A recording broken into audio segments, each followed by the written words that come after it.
Okay, so we've got more essays from you. Great. Let's take a look at what you've done in this set here. Moving to regional locations. Okay. Businesses are being persuaded by local authorities to transfer their infrastructure. I don't know about that, their infrastructure. How about their facilities? From megacities to the regional areas. Although there are many positive aspects of this development, there are also some negative effects of this to be taken into account. Okay, it's asking you what are the benefits and the drawbacks. You're just saying that there are both. All right, I guess for now it's okay. Firstly, when companies, excuse me, move their branches to the regional areas, get rid of the then. It greatly helps in the employment of the people of that area. This is because without a comma, as companies open their businesses there, they require manpower to operate them. Look, businesses, them. And hiring local people is the most viable way because they know about their locality and understand the needs of residents. Secondly, it is easier to buy a new land, but new land, okay, without the A, in the less polluted, in the less populated city rather than the megacity. This greatly saves the cost of the company so that they can spend extra money behind other projects. All right, there's some awkward language here.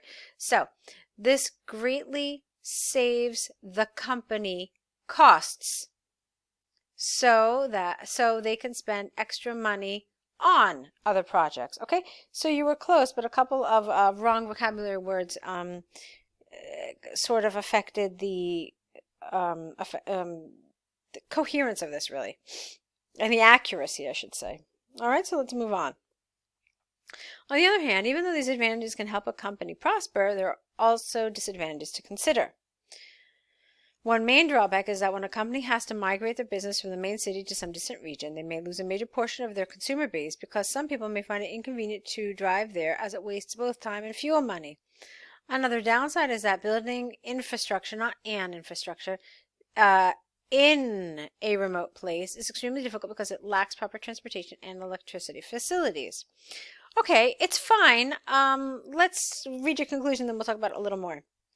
So to conclude, whereas it is a nice initiative taken by the local government to support the regional areas by encouraging companies to move there, spelled there wrong, businesses, I'm sorry, to move their businesses. You were right. I thought you meant to move there. Never mind. Let me try it again. Whereas it is a nice initiative taken by the local government to support the regional areas by encouraging companies to move their businesses from the big cities, it can affect the existing businesses of the companies. All right. This is good. I liked a lot of it. It's really well structured. You've used a lot of the different things that we've talked about throughout the course, supporting your answers, having coherence, having cohesion in your paragraphs. So all that was really well done. I kind of felt like there was something missing for me in both of these paragraphs. Let me see if I can find, like here in both of them actually, I really wanted something a little more tangible, just like a more sort of direct example of what you were talking about I kind of felt like all of this was a little theoretical, and I would have liked to see some sort of, even if it's a fabricated example, some sort of example of what you're talking about. Okay, so here, let me just give you like a little example that I just came to my head, okay? Let's say, for example, you had, gosh, I don't even know, like, I don't know, like a furniture company or something, okay? It might be, people might be less willing to drive out to a distance location to either work with the furniture company, or even if it had like a retail space, people might be less willing to go there as well because of how far it is. So I'm just thinking of something like an IKEA or something. All right, but even if we're talking about the retail space, or if we're talking about the actual like company headquarters, it would have just been nice to have some sort of an example here. And the same thing is true here. You said that it is difficult because the remote place lacks proper transportation and electricity facilities. I really wanted you to go into a little more detail about that. Like, what do you mean? Why are you so certain? Why are you making it so absolute? Building infrastructure in a remote place is difficult because It may lack proper transportation and electricity facilities. Okay, so again, give me an example. I'm not really sure where you live, but maybe you want to refer to something similar that you've seen in your own country.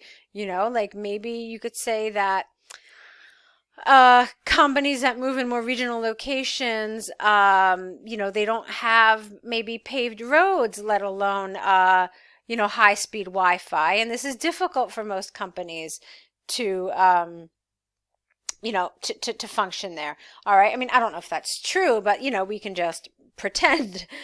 So I think those kinds of things were missing for me. Other than that, it was well done. Some little grammar things with articles and such that we've seen before, but on the whole, it was good. Let's take a look here at this letter to your relative.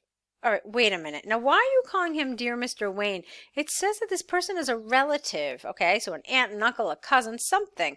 So definitely not Mr. Wayne, okay? All right, anyway, let's see what you wrote.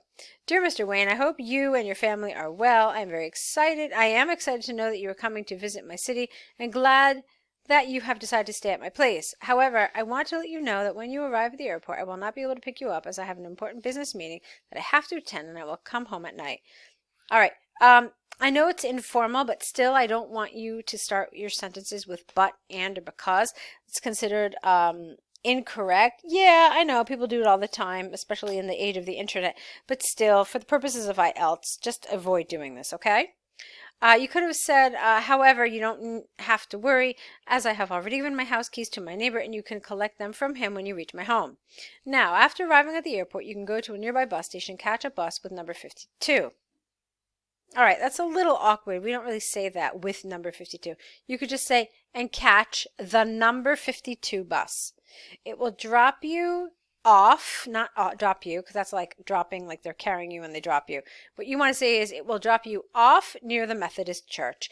From there, you have to walk a few meters straight and you will reach my home. When I come home, we can go out and have dinner together, and after that, we can go see a movie in a multiplex theater. Okay, I am anxiously waiting for you and can't imagine how much fun we are going to have. See you soon, Geet. Okay, so this is fine. Like I said, this was really bizarre to me because it's a relative, your aunt, your uncle, your cousin, somebody. So I don't know why you call this person Mr. I liked all of it. It was pretty clear. They get the keys to enter your place. Let's see. What did you say about this? You can go to my neighbor. I think you could have been a little more specific about this. You said that you've given your house keys to your neighbor. All right. Well, you should have given us more instructions because it's very clear. Explain how to get the keys. All right. You should have just said, it is the door next to mine. Just ring the doorbell and Mr. Tyler will give you the keys. All right. That level of detail is what's necessary here. Okay. Because you're supposed to explain and you didn't really do that. This was okay, but I think I also would have liked a little more information about my home. What does that mean, my home? Say it is the White House, number 52. You will see it because there is a white picket fence outside. All right, some sort of more detailed information. And then you gave language. This was good. It says give suggestions. You did that. You gave suggestions because you said we can do this and we can do this. I think that what I would have liked perhaps is instead of and we can do that is when we give suggestions, sometimes we also give alternatives. So I would have liked to see maybe an or in there. So we can do this, we can go have dinner together, and after that we can go see a movie in a multiplex, or if you prefer, we can just stay home and catch up. Okay, so those are suggestions. It makes them sound more like suggestions if you give a person some alternatives, okay?